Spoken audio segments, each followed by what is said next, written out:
Hi guys, welcome to the channel. My name's Chris Wright. I'm a landscape photographer working out of Granada, Spain. Now, if you recall last week's video, I mentioned that I'd upgraded to the Canon R5 Mark II. Well, actually that was the subject of the video, it was more than the mention, but should you wish to see that, that's a link up there. But the key takeaway, or one of the key takeaways from that video was that I was able to retrieve colour information from a CR3 RAW file more efficiently with DxO PhotoLab 8 than I was with the latest Adobe Lightroom. Now, how this manifested was that in real life there was a very, very faint pinky orange glow in the sky above the horizon, which is what you'd expect at that time of night. However, you would rather have it in your file than not, because it is that colour that gives a dusk photograph its characteristic. Now, I've probably rarely photographed a situation where the colour was so slight, but I felt that the vista in front of me merited it. It was a very unusual circumstances. We're in the middle of the summer in Spain. There's still snow up on the Sierra Nevada in patches, and we were able to photograph from the shore of a lake, showing the snowbanks on the left-hand side and sailing off into the distance.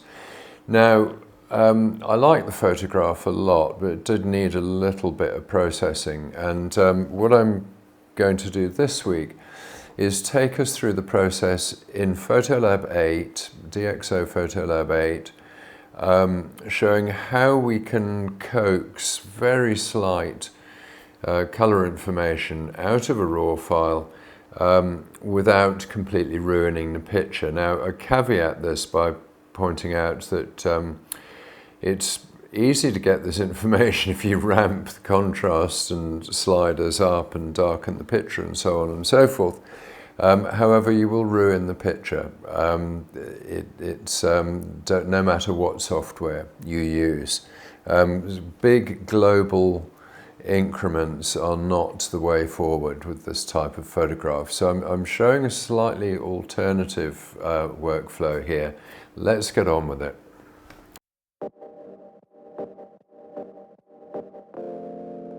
This is the natural preset, and you can see there is this slight orange glow there, very, very slight. We probably want to make more of that. So let's go back to the beginning. Right, we'll have this as our starting point. All right, now the next thing I'm going to do is just check that it's got the right color rendering. So we turn that on, and that is the R5 Mark II, which is fine. So we'll keep that.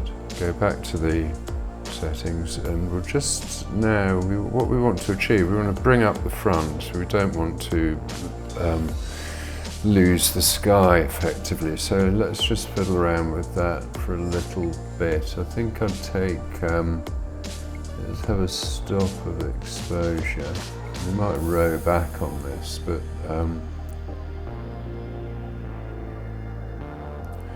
make it to 113. So that gives us, we've kind of sacrificed the sky a bit, but we've got now a good view of the foreground. We can do smart lighting, and that will lift it up even further.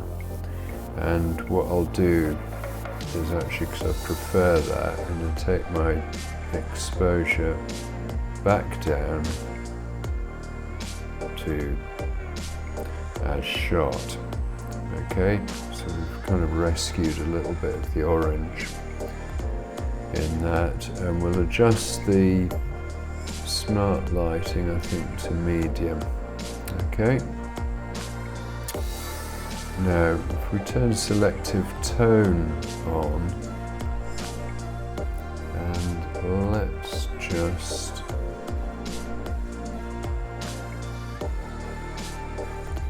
make some small adjustments there,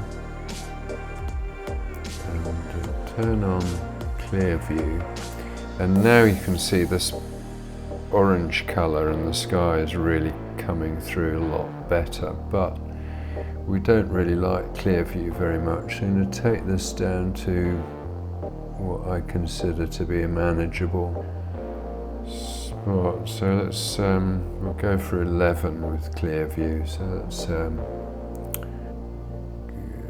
and we'll have a little bit of the default micro contrast. And what we've got here, we're beginning to see this potential down here to really bring this foreground up, which is quite nice. Okay, so let's go in the master curve here and just do the merest of little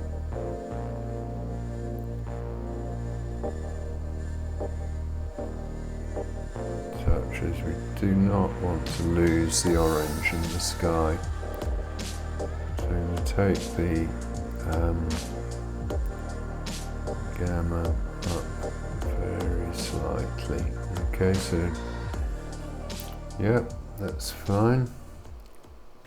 So that's the global adjustments and some of the tonal adjustments done. Now, in this picture, what I've really done here in playing with the global adjustments and the tonal adjustments is very much on the basis of seeing what's possible. It's not unusual for me in this phase of a process to use the contrast slider, use the exposure slider, use the clear view slider with a sense of seeing what's possible.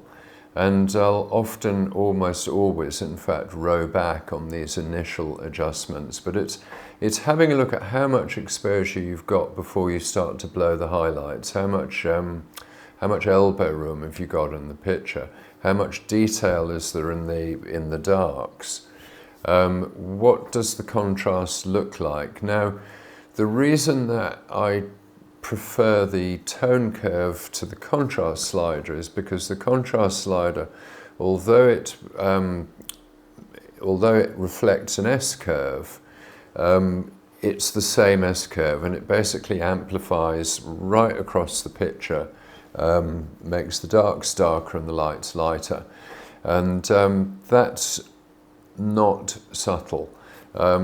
My reason for preferring the tone curve is because I can choose which blacks I want to amplify and which blacks I want to decrease. And I can move my point along the S-curve, if you like.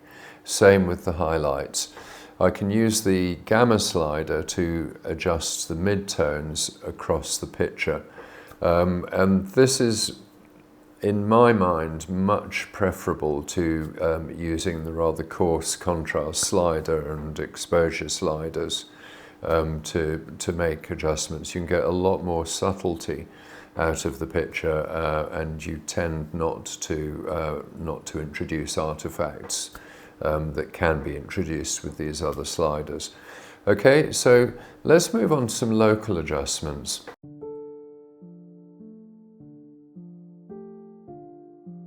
I'm going to put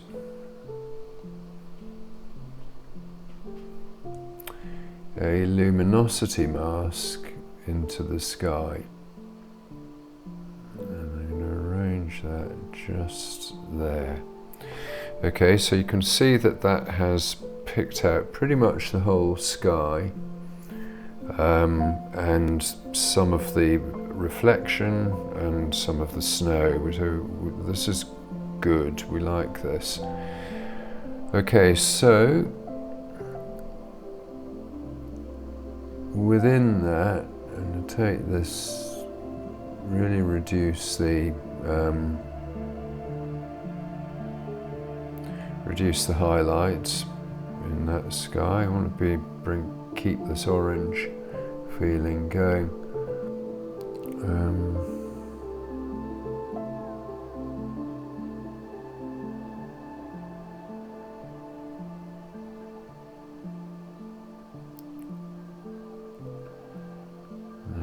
Is that too much? I think we keep that there. Okay, Okay, that's given us the orange. And take that up a little bit. The tint in and the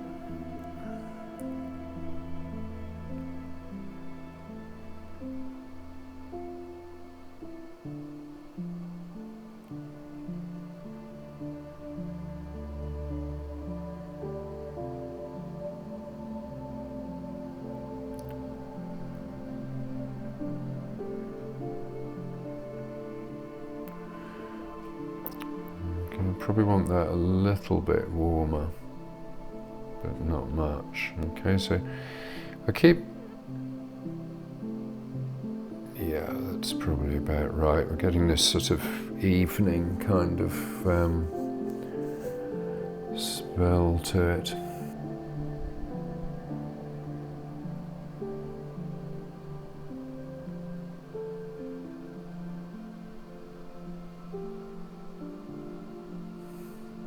Okay, next thing to do, I think, is to see if we can bring up some of this mountain stuff here. So we want I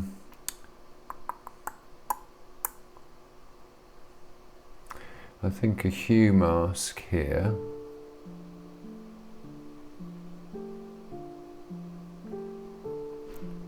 I'll just click that on a sort of orange area. Okay, that's perfect. That's really done a good job. So we'll go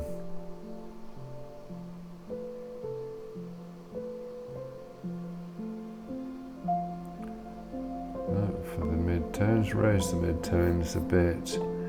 We'll do local clear view and push that up just a little bit there. Let's just go, yeah, you can see that's making a difference. Okay.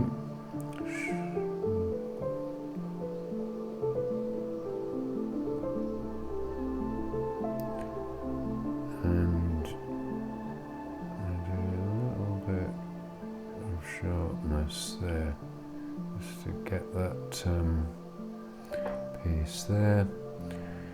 Okay, and down the front we want to get this more obvious. So let's see how we might go about that. Okay, so what we're effectively doing here is creating depth in the photograph. So I'm treating it in terms of effectively 3 layers. We've got the foreground, we've got the middle ground, and then we've got the distance, which is represented effectively by the orange glow in the sky. Now, the reason that I want to work on the foreground is that's not the critical piece of the picture. Your eye is actually drawn to the bit where the lake and the mountains converge. There's a very natural viewpoint there, but in order to give the sort of added impression of depth and make it less two-dimensional and more three-dimensional, I want to brighten up or lighten up the pebbles that we can see through the water at the front of the photograph, and I'm going to use a control line to do that, and micro contrast to really make the get those edges well defined. And that way, from the viewer's perspective, you can look through the photograph and your eye will then much more naturally roam around the photograph looking for pieces to settle on. And that's a much more satisfactory process, and the process by which you, in social media, keep somebody looking at the picture rather than have them just flip it past.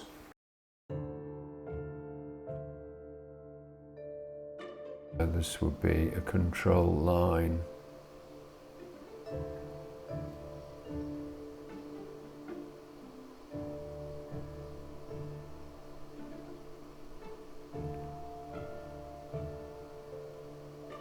Okay, and that seems to work quite well. Not that quite gradual.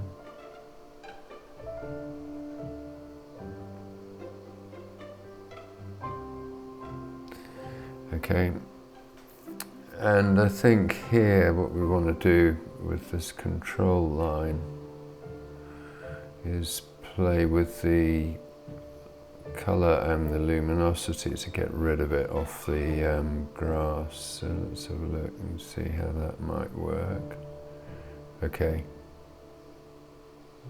that's pretty good. That's even better.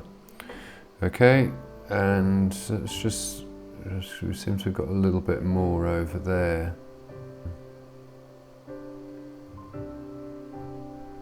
That's it. Okay, and I'm going to just put some micro contrast in there to bring up these pebbles at the front. So I think you can see that coming out there. That's quite nice. I like this. Okay, now all that remains really is to bring back, I think we lost a little bit of the orange somewhere along the line. So let's go back into the major settings and it's just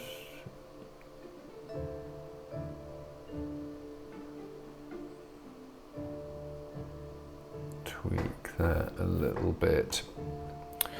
Okay, now the other thing that I'd like to do is to make some sort of adjustment here so that we separate these 2 points. Now this is further away and it's behind the hill, and I'm thinking that this will probably catch a little bit more light. It does seem to be a little bit lighter, but let's see if we can make any sort of selection on these rocks and darken them down. So it's a bit experimental at this point.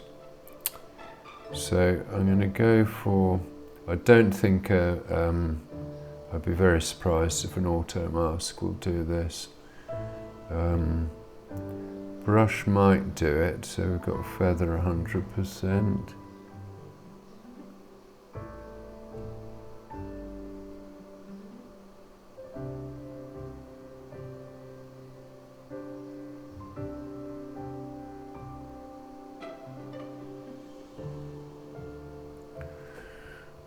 Okay, and let's just drop the shadows in there.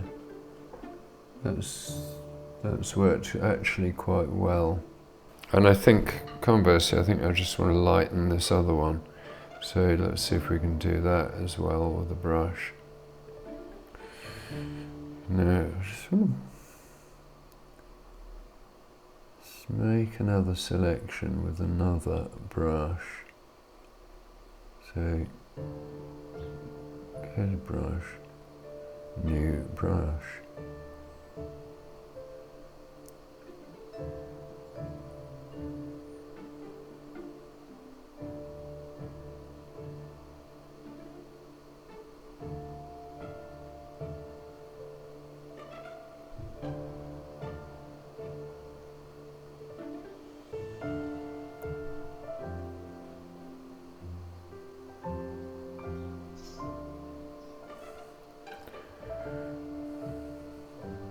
This is a different brush, okay. So with this one, we're going to push the mid-tones up. There, okay, that's much better. So,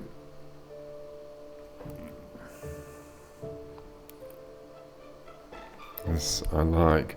Okay, so let's now, just for a finishing touch, if you like, I'm not madly keen on the sky at the moment, so what's happened there?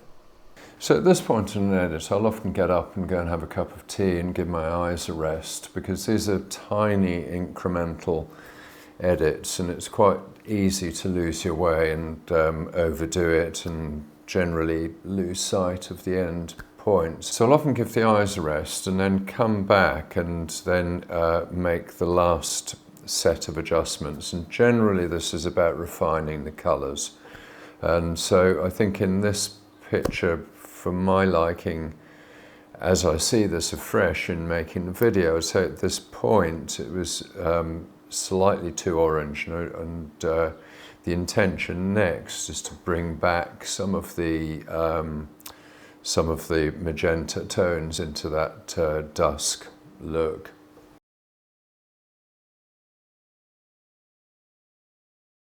Alright, so let's have a look and see what we can do with this now in the Nick collection. We've got a slightly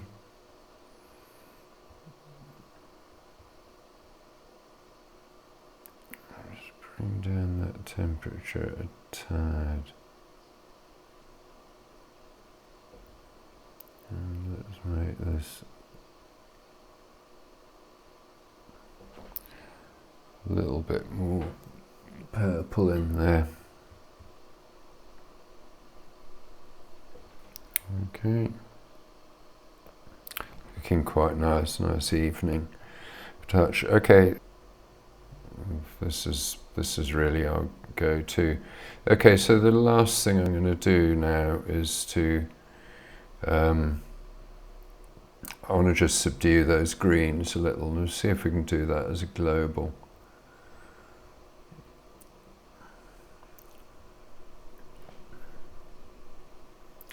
Just desaturate them. Yeah.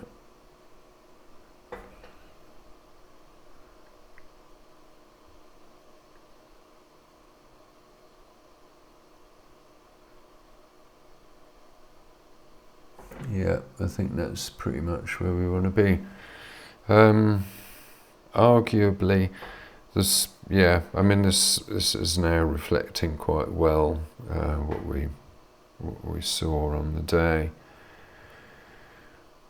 So, final little touch. Bring a little bit more purple into it.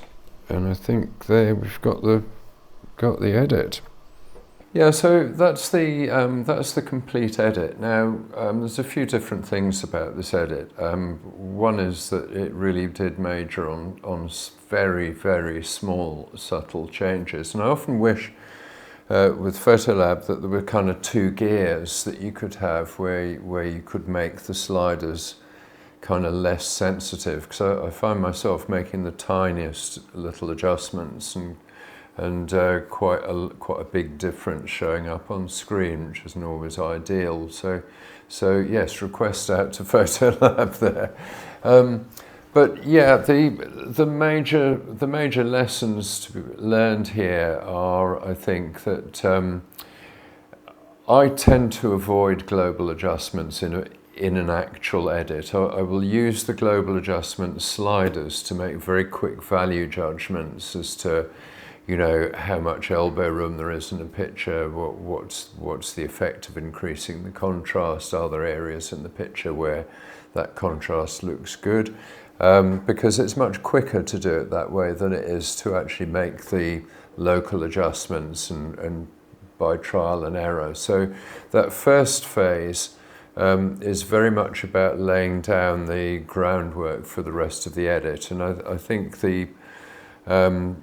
essentially, if I could boil this workflow down, I'd go see what's possible, stage one, do your global exposure and tonal adjustments to bring the picture into the ballpark where everything is sort of relatively well exposed.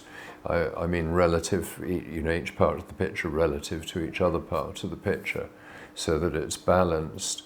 Then it's about doing the micro adjustments and guiding the eye, adding depth, drama, whatever, to the picture. Depends really on what the picture's about. And then the final touches are more about give your eyes a rest, come back, adjust those colours, make those colours right. And I often find in that phase, when I come back, is that it's almost like the moment where you get a composition right in camera. You make the adjustment and you can absolutely see, bang, when it settles to the right place. And so it's always worth having that break and coming back. Okay guys, thanks very much for watching. It's been a bit longer than I'd intended, but it was quite in some ways quite a demanding edit, and I wanted to show as much as I could the live process rather than just knock out a 1, 2, 3 step process, because this editing thing is very much about iteration, it's very much about trial and error, and that you don't get things right without getting things wrong. So it's all about pushing it, trying it, you know, kneading it like dough. You won't get a good loaf out of it. Never mind that. All right, guys, thanks for watching. We'll see you next week with another video. Thanks very much. Oh, by the way, if you've enjoyed this video, if you think it's useful, do give it a like. That does help to give it reach and get it out to people that would be interested in this kind of processing. If you're not subscribed, subscribe to the channel, and hopefully we'll see you next week. Thanks a lot, guys. Bye now.